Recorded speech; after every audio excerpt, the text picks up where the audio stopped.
बिस्मिल्लाहिर्रहमानिर्रहीम। Dear students, आज का जो हमारा लेक्चर है ये है किडनी प्रॉब्लम्स पे।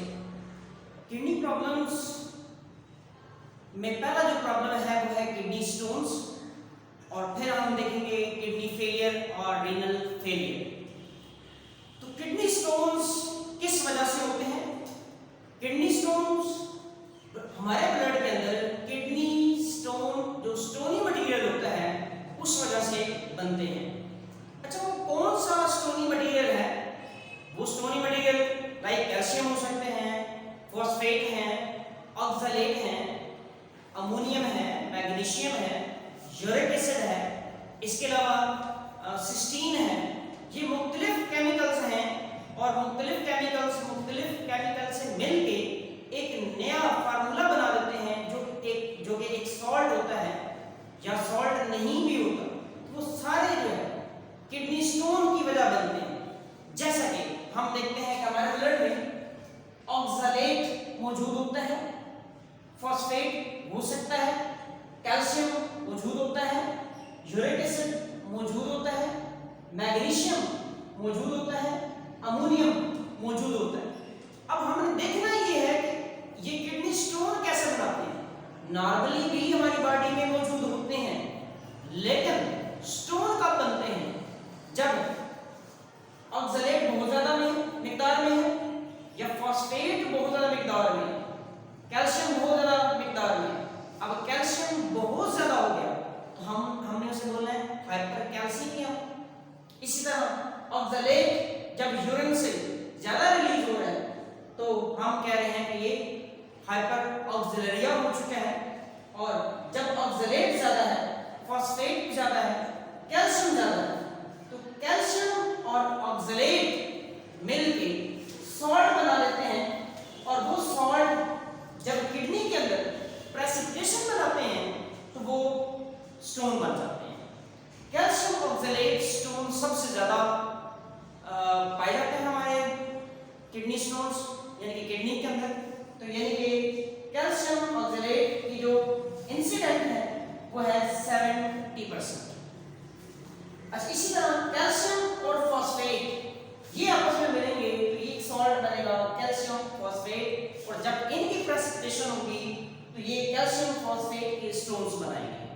और इनकी जो प्रोबेबिलिटी है या परसेंटेज है वो 15% होगी। इसी तरह हम देखते हैं कि यूरिक एसिड है और ये बॉडी में ज्यादा हो गए हैं और ज्यादा होकर प्रेसिपिटेशन हो रही है, और जब प्रेसिपिटेशन हो रही है तो ये 20 स्टोन बनाते हैं और इनकी प्रोबेबिलिटी जो है वो 10% है।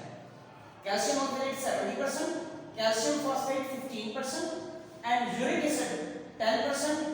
जो ये है अमोनियम, मैग्नीशियम वगैरह, ये जब सॉल्ट बनाते हैं इनकी प्रोबेबिलिटी 5% से भी कम होती है। तो जो हम मिससेलेनियस सॉल्ट पढ़ते हैं उसमें ये मैग्नीशियम, अमोनियम, फॉस्फेट हो सकता है या फिर सिस्टीन के सॉल्ट भी हुआ करते हैं। तो ये किडनी स्टोन क्या वजह से। अब हमने देखना है किडनी स्टोन तो बन चुका है, इस किडनी स्टोन को ब्रेक कैसे करना है। पहले इसके देखिए कॉजेस हैं, ग्रीन वेजिटेबल्स एंड टोमेटोज। हम जब टोमेटोज को या ग्रीन वेजिटेबल्स को कंसिस्टेंस के साथ खाते हैं तो वो हमारे ब्लड में मिकदार को बढ़ा देती है।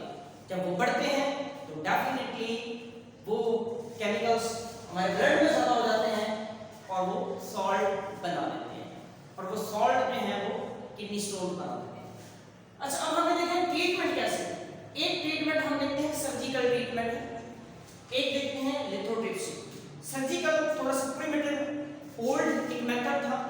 अब जो नई टेक्नोलॉजी आती है उसमें लिथोट्रिप्सी को हम यूज करते हैं।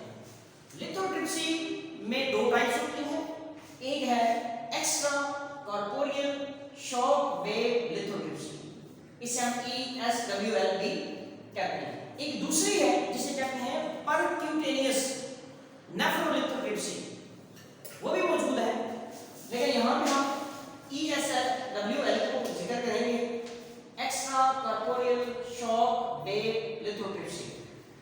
इसका प्रोसीजर कैसे है? हमने क्या करनी है, बॉडी के बाहर से, extra mean outside, corporeal body, shock wave यानी कि एक्सरे या अल्ट्रासाउंड, ये शॉक वेव है, लिथोट्रिप्सी, हमने स्टोन को ब्रेक कर दिया। तो ये एक्सरेज और अल्ट्रासाउंड जब हम बॉडी के ऊपर बम्बार्ड करते हैं तो स्टोन ब्रेक हो जाते हैं, और जब स्टोन ब्रेक हो जाएंगे तो वो सैंड लाइक स्ट्रक्चर बनाते हैं और वो फिर यूरिन के जरिए से बॉडी से रिलीज कर दी जाएगी। तो ये लिथोट्रिप्सी का प्रोसीजर है। अच्छा, दूसरा जो प्रॉब्लम है किडनी का है वो किडनी फेलियर है। किडनी फेलियर क्यों होता है? हमें पता है कि जो फिल्ट्रेशन का काम होता है वो ग्लोमेरुलस करवाता है, और अगर ग्लोमेरुलस डिस्टर्ब हो जाए, डिस्ट्रॉय हो जाए, तो फिल्ट्रेशन नहीं हो सकती, और जब फिल्ट्रेशन नहीं होगी तो डेफिनेटली हमारा किडनी जो है वो फेल हो जाएगी।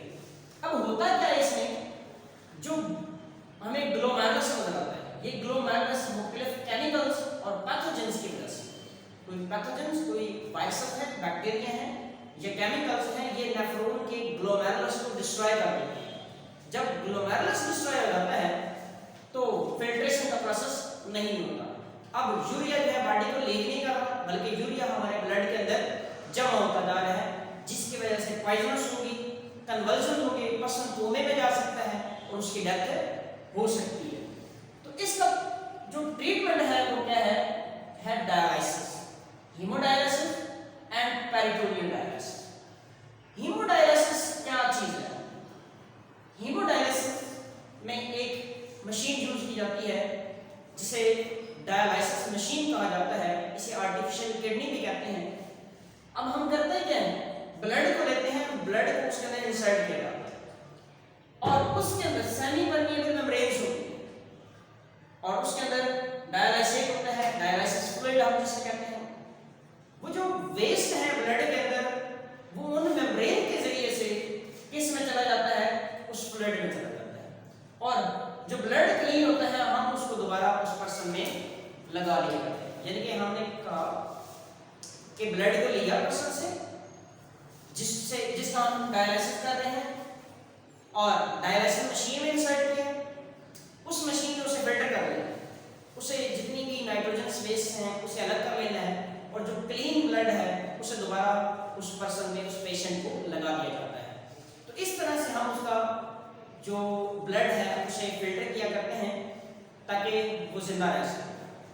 अच्छा, दूसरी जो डायलिसिस की टाइप है उसे पेरिटोनियल डायलिसिस कहते हैं। पेरिटोनियल डायलिसिस में होता क्या है कि हम पेरिटोनियम को यूज करते हैं। ये कैविटी है, पेरिटोनियम में कैविटी है, पेरिटोनियल कैविटी, ये एब्डोमिनल रीजन में मौजूद होती है। हम देखेंगे ये पेट का रीजन है, ये एब्डोमिनल कैविटी मौजूद है, ये एब्डोमिनल पेरिटोनियल मेम्ब्रेन है, अंदर कैविटी मौजूद है। यहाँ पे हमारी गट मौजूद होती है और यहाँ पे बहुत ज़्यादा ब्लड कैपिलरीज इसके पास मौजूद होती है। हम एक कैथेटर के जरिए से इसके अंदर डायलिसिस को इंसर्ट करते हैं, यानी कि डायलिसिस फ्लूइड को कैथेटर के जरिए से बॉडी में इंसर्ट करते हैं। जब हमने इंसर्ट किया तो यहाँ पर वो फ्लूइड मौजूद है और इधर ब्लड कैपिलरीज भी मौजूद है। तो ब्लड कैपिलरीज जो है वेस्ट को इस फ्लूइड में भेजना शुरू कर देती है। जब वो इसमें शुरू करती हैं वेस्ट को भेजना तो वो क्लीन हो जाते हैं और यहाँ पे वो वेस्ट सारे आ जाते हैं। फिर उसी वेस्ट को उसी ट्यूब के जरिए से हम बॉडी से रिलीज कर लिया करते हैं। तो इस तरह से पेरिटोनियल डायलिसिस से ही वेस्ट को रिमूव किया जा सकता है। लास्ट चीज है किडनी ट्रांसप्लांट। ये कब किया जाता है? जब किडनी मुकम्मल तौर पे फेल हो जाती है, इसे कहा जाता है कंप्लीट रीनल फेलियर। और यूरेनिया जब होता है तब हमने किडनी को ट्रांसप्लांट करना है। हमें एक मैचिंग डोनर चाहिए जो किसी रिलेटिव का हो सकता है या किसी और पर्सन का, जिसमें हमें टिश्यू मैच करवाने होते हैं, ब्लड ग्रुप मैच होता है। तो इस तरह से उस पर्सन का हम किडनी एक ले लेते हैं और पेशेंट को हम लगा देते हैं और उसके अंदर वो किडनी मौजूद होता है और उसका नॉर्मल फंक्शन करता है जिस तरह पर्सन में कर रहा था। ठीक है, तो ये किडनी प्रॉब्लम्स हैं, किडनी स्टोन्स हैं इसमें और किडनी फेलियर है। तो ये किडनी के प्रॉब्लम्स थे। आज का लेक्चर इतना ही। Thank you so much. अल्लाह हाफिज़।